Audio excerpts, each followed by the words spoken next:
Hello. Hello. Ayush जी बात कर रहे हैं। जी भाई साहब बोलिए। भाई साहब, मेरे सहारा का पेमेंट का क्या हुआ? भाई साहब जैसे ही पेमेंट्स मिलना शुरू होते हैं मैं आपको तुरंत कॉल कर दूंगा। देखिए, आप कितने टाइम से मुझे कह रहे हैं कि आप इन्फॉर्म कर देंगे, आप इन्फॉर्म कर देंगे। कहीं आप मेरा पैसा खा तो नहीं जाएंगे? खा जाएंगे? भाई साहब आपका पैसा मेरे पास नहीं है। आपका पैसा मैंने ले करके बैंक में जमा किया है और आपको रिसिप्ट दी है। आपका पैसा बैंक के पास है और वो भी आपको उसका भुगतान मिल जाएगा। मुझे तो ऐसा ही लगता है कि आप मेरा पैसा डकार गए हैं भाई साहब। क्या बोल रहे हैं आप? देखिए, आप मेरा पैसा जल्दी से जल्दी दिलवाइए, नहीं तो मैं आपके अगेंस्ट पुलिस कंप्लेंट कर दूंगा। देखिए भाई साहब। नमस्ते मित्रों, जैसा कि आपने अभी देखा, इस प्रकार का व्यवहार इन्वेस्टर्स जमाकर्ता नहीं करते हैं। 99% जमाकर्ता इस प्रकार का व्यवहार नहीं करते हैं। ना तो उन्होंने किया है और ना कभी वे करेंगे। उन सभी जमाकर्ताओं का मैं अभिनंदन करता हूं एवं उनका सम्मान करता हूं। लेकिन 1% या 1% से भी कम जमाकर्ता कभी कभी इस प्रकार का व्यवहार एजेंट्स के साथ करते हैं। या तो वे बदतमीजी से बात करते हैं या फिर वे एजेंट पे इल्ज़ाम लगाते हैं। कभी कभी गाली गलौज भी कर देते हैं या जाकर पुलिस स्टेशन में केस फाइल कर देते हैं। इस प्रकार का व्यवहार 1% या फिर मैं कहता हूं आधा % से भी कम इन्वेस्टर्स कभी कभी करते हैं, क्योंकि उन्हें कुछ लोग बहलाते हैं, फुसलाते हैं। उन लोगों के सामने लोग सहारा की बुराई करते हैं या फिर सहारा के एजेंट की, जिनसे वे जुड़े हुए हैं, उनकी बुराई करते हैं। यह वीडियो उन 1% या फिर उन आधा % जमाकर्ताओं के लिए है जिन्हें बहलाया, फुसलाया, भड़काया गया है सहारा के खिलाफ। इस वीडियो में मैं बात करूंगा कि आखिर सहारा ने क्यू शॉप को कन्वर्ट क्यों किया है। तो देखिए, आप में से काफी लोगों को इसका जवाब पता होगा, लेकिन मैं इसका जवाब एक उदाहरण के साथ आपको देना चाहूंगा। इसका जवाब काफी सीधा और सरल है। मान लीजिए मैं सहारा हूं और सहारा ने 10 लोगों से 500 रुपए लिए हैं और मैंने उनसे वादा किया कि 1 महीने बाद मैं इन 500 रुपयों के आपको 520 रुपए दूंगा। इसके हिसाब से मेरे पास है 5000 रुपए और मुझे जो 10 लोगों को रुपए वापस करना है वो अमाउंट है 5200 रुपए। मैंने उन 5000 रुपयों को लिया और उन्हें कहीं इन्वेस्ट किया। उस इन्वेस्टमेंट से मेरे पास 6000 रुपए आ जाते हैं और उन 6000 में से 5200 रुपए मुझे अपने 10 इन्वेस्टर्स को वापस भी करना होते हैं। और मैं बिल्कुल यही करता, क्योंकि मैं एक ईमानदार कंपनी हूं, तो मैं बिल्कुल यही करता। लेकिन एक व्यक्ति है जिसका नाम है सेबी। सेबी मुझे फंसा देता है। सेबी मुझ पे इल्जाम लगाता है कि मेरे जो निवेशक हैं, असल में इस प्रकार की कोई निवेशक है ही नहीं। जो निवेशकों के बारे में मैंने बताया है वे इमेजिनरी है, कोई निवेशक ही नहीं है। तो मैं कहता हूं सेबी को कि ये रहे उन निवेशकों के नाम, उनके एड्रेस, उनका पता, आप जाइए उनसे मिलिए, देखिए कि ये निवेशक असली में है भी या नहीं। लेकिन सेबी बातों को घुमा फिराकर मुझे किसी प्रकार फंसा ही देता है। फिर अंत में मुझे क्या करना पड़ता है, वो 5200 रुपए मजबूरन सेबी को देने पड़ते हैं, जो मुझे अपने इन्वेस्टर्स को भुगतान करने होते हैं। मैं वो सेबी को दे देता हूं और सेबी बोलता है कि अब ये जिम्मेदारी मेरी, ये 5200 रुपए मेरे इन्वेस्टर्स को सेबी लौटाएगी। मेरे इन्वेस्टर्स को वो 5200 रुपए सेबी लौटाएगी। अब देखिए, सेबी बहुत ही ताकतवर है, तो मजबूरन मैंने सेबी को वो 5200 रुपए दे दिए। लेकिन इसके बाद मेरी मुश्किलें सेबी की वजह से ही बढ़ गई, क्योंकि सेबी ने उन 10 में से केवल एक ही इन्वेस्टर को 520 रुपए लौटाए और बाकी 9 इन्वेस्टर्स का पैसा होल्ड कर लिया। अब वो जो 9 लोग हैं, वो जो 9 इन्वेस्टर्स हैं, वो मुझसे आके सवाल करते हैं कि उनका पैसा कहाँ है, मैंने उनको पैसा क्यों नहीं लौटाया। लेकिन असलियत में जो 5,200 रुपये का भुगतान मुझे करना था वो पैसा तो मेरे पास है ही नहीं। वो पैसा तो मैंने कब का सेबी को दे दिया है। सीधी भाषा में मैंने तो भुगतान कर दिया है, मैंने भुगतान कर दिया है। वो 5,200 रुपये मेरे पास तो है ही नहीं, वो तो सेबी के पास है। लेकिन इन 9 लोगों के हिसाब से वो जिम्मेदारी मेरी है और ये मुझी से प्रश्न करने वाले हैं। लेकिन जो जिम्मेदारी थी पैसे बांटने की, मैंने तो भुगतान कर दिया, लेकिन जो पैसे बांटने की जिम्मेदारी थी वह खुद सेबी ने ले ली कि पैसे मैं बांटूंगा, और एक ही व्यक्ति को पैसे बांटे, 9 को पैसे बांटे ही नहीं। उसने 9 को पैसे बांटे ही नहीं, तो जो 9 लोग हैं वो मुझे ही गलत समझ रहे हैं। उनके हिसाब से मैं ही फ्रॉड हूं, लेकिन मैं तो भुगतान कब का कर चुका हूं, लेकिन सेबी पैसे नहीं बांट रहा है। इसमें गलती मेरी तो नहीं थी, गलती यहां सेबी की थी कि सेबी को मैंने पैसे दिए, उसने पैसे बांटे ही नहीं। पर होता ऐसा है कि एक भी इन्वेस्टर सेबी के पास जाकर ये नहीं बोलता कि आपके पास जो मेरा पैसा है, जो पैसा मुझे भुगतान के रूप में मिलना चाहिए था, वो आपके पास है, आप वो पैसा मुझे दे दो। सारा के सारा विरोध तो मेरा हो रहा है, मार्केट में नाम मेरा खराब हो रहा है। भुगतान देने के बावजूद, मैंने भुगतान दे दिया है फिर भी मेरा नाम खराब हो रहा है, सिर्फ उस व्यक्ति सेबी की वजह से। और सेबी से कोई प्रश्न कर ही नहीं रहा है। जो मैंने आपको अभी एक छोटी सी घटना बताई, यही घटना हुई है सहारा के साथ। सहारा ने भुगतान कर दिया, लेकिन जब सेबी ने पैसा बांटा ही नहीं, तो सहारा फिर भुगतान के लिए पैसा कहां से लाती। सहारा के पास तो जो भुगतान उन्हें करना था वे कर चुके हैं, और यह बात आप लोगों को पता ही है।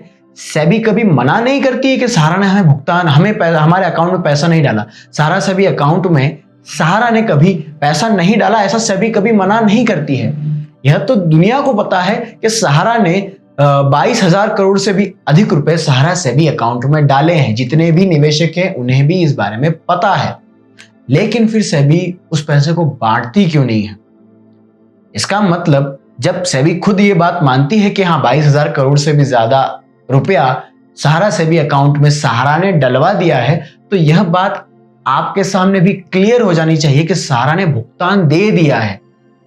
लेकिन उसके बावजूद जब सेबी पैसा नहीं बांटती है और निवेशकों का प्रेशर बढ़ता है, जब सहारा के एजेंट जिसकी वजह से सहारा खड़ी हुई थी, सहारा जिसकी वजह से विशाल बनी थी, वे एजेंट जब सहारा को छोड़ के जाने लगते हैं, तब सहारा पर प्रेशर बनना शुरू हो जाता है। अब सहारा इतना सारा पैसा कहां से लेके आएगी जो वो पहले ही भुगतान कर चुकी है। जब सहारा वो पैसा नहीं ला सकती थी, तब सहारा ने क्यू शॉप को कन्वर्ट किया। इसके अलावा सहारा के पास कोई ऑप्शन था भी नहीं, कोई ऑप्शन बचा भी नहीं, क्योंकि एक तरफ सुप्रीम कोर्ट ने एम्बार्गो लगा दिया था। सहारा के पास जितना भी धन था उनके अकाउंट में, वह अकाउंट सील कर दिया गया था। उस धन का सहारा प्रयोग कर ही नहीं सकती थी, तो यहां से भी सहारा भुगतान नहीं कर सकती थी। भुगतान नहीं, पुनर्भुगतान। एक बार तो भुगतान कर दिया था, दूसरी बार मतलब डबल भुगतान सहारा कहां से लाती। उसके बाद सुप्रीम कोर्ट ने यह भी प्रतिबंध लगा दिया था कि सहारा अपनी प्रॉपर्टी नहीं बेच सकती। एक बार सुप्रीम कोर्ट ने सहारा की प्रॉपर्टी नीलाम करने का प्रयास भी किया था, लेकिन आज तक विश्व में इतनी बड़ी नीलामी किसी भी प्रॉपर्टी की हुई ही नहीं। उसके लिए कोई ठीक खरीदार सुप्रीम कोर्ट को भी नहीं मिला, तो सहारा अपनी प्रॉपर्टी भी नहीं बेच सकती थी। तो सहारा क्या जादू से पैसा लेके आएगी, या आसमान से तोड़ के लाएगी, या पैसों की खेती करेगी, क्या करेगी जिसके जरिए सहारा डबल भुगतान या पुनर्भुगतान 2 बार भुगतान कर पाए। एक तो सेबी को कर दिया है, और दूसरा जो प्रेशर की वजह से निवेशक सहारा को ही गलत ठहराकर जो उनका भुगतान मांग रहे हैं, वो सहारा कहां से लेके आएगी।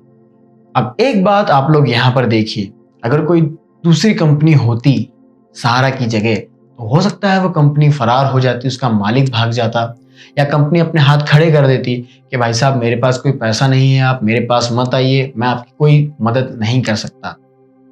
सहारा वो कंपनी, उसके जो वर्कर हैं, जो उनके एम्प्लॉयज हैं, जो उनके एजेंट हैं, उनको भी बेसहारा छोड़ जाती, साथ ही साथ उनके जमाकर्ताओं को भी बेसहारा छोड़ जाती। मगर सहारा ने ऐसा बिल्कुल नहीं किया। आज भी सहारा मार्केट में डटकर खड़ी है, और सहारा उस जिम्मेदारी को निभा रही है। निवेशकों ने सहारा में निवेश किया है, तो सहारा की जिम्मेदारी है कि निवेशकों के हर प्रश्न का जवाब सहारा दे, जो सहारा आज भी कर रही है, सहारा आज भी चल रही है। काफी सारे लोग जब मैं बाजार में निकलता हूँ, कहीं बाहर निकलता हूँ, तो मुझसे ये बोल देते हैं कि आप ये क्या कर रहे हो, सहारा तो कब की बंद हो चुकी है। तो बहुत सारे लोगों को तो ये भी लगता है कि सहारा बंद हो चुकी है, लेकिन ऐसा नहीं है। सहारा भागी नहीं, ना ही सहारा ने हाथ खड़े किए। सहारा लड़ रही है, सहारा पूर्णतः पूरा प्रयास कर रही है कि उनके निवेशकों का वो भुगतान दिलवा सके, और जो उनका कामकाज काफी समय से बहुत स्लो चल रहा है, बहुत ही अस्त व्यस्त चल रहा है, उसे भी दुरुस्त कर सके। यहाँ पर आप सभी जमाकर्ताओं को एक राहत सहारा ने ही दी है, ना भागकर या फरार ना होकर। यदि कंपनी भाग जाती, कंपनी के मालिक फरार हो जाते, तो जमाकर्ता कहाँ जाते? जमाकर्ता फिर सेबी के पास ही जाते। और आपकी जानकारी के लिए बता दूं, ऐसी आजादी के बाद ऐसी कई कंपनियां आई जिन्होंने मार्केट से पैसा लिया और भागकर चली गई, लेकिन सेबी ने उनके खिलाफ कोई भी कार्रवाई नहीं की। एक बार पुनः सुनिए, सेबी ने उन कंपनियों के खिलाफ कोई भी कार्यवाही नहीं की जो जनता का पैसा लेकर फरार हो गई। सहारा ये जो भुगतान लेट होने पर जो परसेंटेज है, जो इंटरेस्ट आपको दे रही है, वह भी सहारा के ऊपर मढ़ा गया है, लादा गया है सेबी की वजह से। क्योंकि सेबी ने जो पेमेंट जनता को मिलना चाहिए था, जो भुगतान मिलना चाहिए था, उसे होल्ड कर लिया। अब जो पेमेंट लेट हो रहा है, जो टाइम बढ़ता जा रहा है, उसका इंटरेस्ट भी सहारा भर रही है। अब वो इंटरेस्ट सहारा कहाँ से ला रही है? मैंने अभी बताया कि बहुत सारे प्रतिबंध लगे हुए हैं, एम्बार्गो लगा हुआ है, ना प्रॉपर्टी सहारा बेच सकती है। तो सिंपल यही बात है कि सहारा ये सारा पैसा अपनी जेब से निवेशकों को देने वाली है। तो एक ऐसी कंपनी जो इस हद तक आगे बढ़कर अपनी जिम्मेदारी उठा रही है, जो उनके निवेशक हैं वे परेशान ना हो, साथ ही उनका जो पैसा लेट हो रहा है उसका भी इंटरेस्ट दे रही है, तो ऐसी कंपनी मेरी नजर में तो 100% तारीफ के काबिल है, सम्मान के काबिल है। मेरे हिसाब से आप सभी लोग समझ गए होंगे कि सहारा ने क्यू शॉप को कन्वर्ट किस लिए किया था, किन कारणों के चलते सहारा की मजबूरी हो गई थी कि उन्हें क्यू शॉप को कन्वर्ट करना ही पड़ा। साथ ही सहारा सच में तारीफ के काबिल है, क्योंकि सहारा अपनी जिम्मेदारी समझ रही है। सहारा ने अपने निवेशकों को ये नहीं कहा कि आप हमारे पास मत आइए, आप सेबी के पास जाइए, आप सेबी से अपना पैसा मांगिए। आप लोग निवेशक हैं, सेबी कौन है? आप लोगों के लिए सेबी कोई भी नहीं है। आपने आपका पैसा सहारा को दिया है, आपके पास पूरा हक है कि आप जाकर अपने पैसे के बारे में इंक्वायर करें, आपकी पॉलिसीज मैच्योर हो जाए, उसके बाद अपने पेमेंट के लिए मांग करें। ये आपका पूरा हक है। लेकिन इतनी मुश्किल में फंसने के बाद भी सहारा ने हाथ खड़े नहीं किए। सहारा ने ये नहीं बोला कि आप जाओ सेबी के पास, हमें परेशान मत करो, हमारे पास मत आओ, आपका पैसा हमारे पास नहीं, सेबी के पास है। ऐसा सहारा ने या सहारा के किसी भी ऑफिस के किसी कर्मचारी ने आपसे या किसी एजेंट ने आपसे आज तक ऐसा नहीं कहा होगा। तो इस पूरी बात के लिए, इस बात के लिए, इस जिम्मेदारी को जो लेकर सहारा आया तक कि सहारा का हर एक एजेंट चल रहा है, इसके लिए सहारा का स्टाफ और सहारा के सारे एजेंट तारीफ के काबिल बनते हैं और तारीफ के पूरे हकदार हैं। मेरी आप निवेशकों से एक प्रार्थना है कि आपने पिछले 3, 4, 5 सालों में सहारा से जो भी प्रश्न किए हैं, जो भी आपने सहारा का विरोध किया है, जबकि सहारा ने जो आपको भुगतान मिलना चाहिए था वह पैसा सहारा से भी अकाउंट में जमा करा दिया है, यही सारे प्रश्न और ये जो विरोध आपने सहारा का किया है, एक बार आप लोग केवल एक बार यह सारे प्रश्न या यह विरोध सेबी का करके देखिए। सेबी से प्रश्न कीजिए कि सहारा सेबी अकाउंट में जो सहारा ने 22,000 करोड़ से भी अधिक रुपए जमा कराए हैं, वे रुपए आप लोग बांट क्यों नहीं रहे हैं? वे रुपया जो देश की जनता का है, आप उसे लॉक करके क्यों बैठे हैं? आपने केवल 106 करोड़ रुपयों का ही भुगतान क्यों किया है? बाकी रुपए इतने सालों से उस अकाउंट में क्या कर रहे हैं? क्या मजबूरी है सेबी की जो सेबी वो पैसा बांट ही नहीं पा रही है? और साथ ही सहारा पर डबल भुगतान करने का प्रेशर बनाया जा रहा है, एक षड्यंत्र रचा जा रहा है, या फिर इसे जो भी कहेंगे, लेकिन सहारा से डबल भुगतान कराने की पूरी कोशिश सेबी कर रही है और जनता का पैसा सहारा ने नहीं सेबी ने होल्ड किया है। तो एक बार आप लोग सेबी का विरोध करके जरूर देखिए या सेबी से प्रश्न करके देखिए कि सेबी पैसा क्यों नहीं बांट रही है। अंत में बस यही कहना चाहता हूं, मैंने वीडियो की शुरुआत में यह बात आप लोगों से कही थी कि 99% निवेशक या फिर 99 से भी अधिक प्रतिशत निवेशक सहारा के किसी भी एजेंट के साथ कभी भी बदतमीजी से बात नहीं करते हैं, सदैव ही उनका सहयोग करते आए हैं, इस कठिन परिस्थिति में उनका मनोबल बढ़ाते आए हैं। उन सभी निवेशकों का मैं तहे दिल से धन्यवाद करता हूं, उनका अभिनंदन करता हूं और सदैव ही मैं उन सम्मानित निवेशकों का सम्मान करता रहूंगा। आशा करता हूं आप लोगों को मेरी सारी बातें समझ में आई होंगी कि इन कारणों के चलते सहारा को क्यूशॉप को कन्वर्ट करना पड़ा। यह पूरी बात आप लोगों के समझ में आ गई होंगी। इस वीडियो को देखने के लिए आपका बहुत बहुत धन्यवाद। आपका दिन शुभ हो।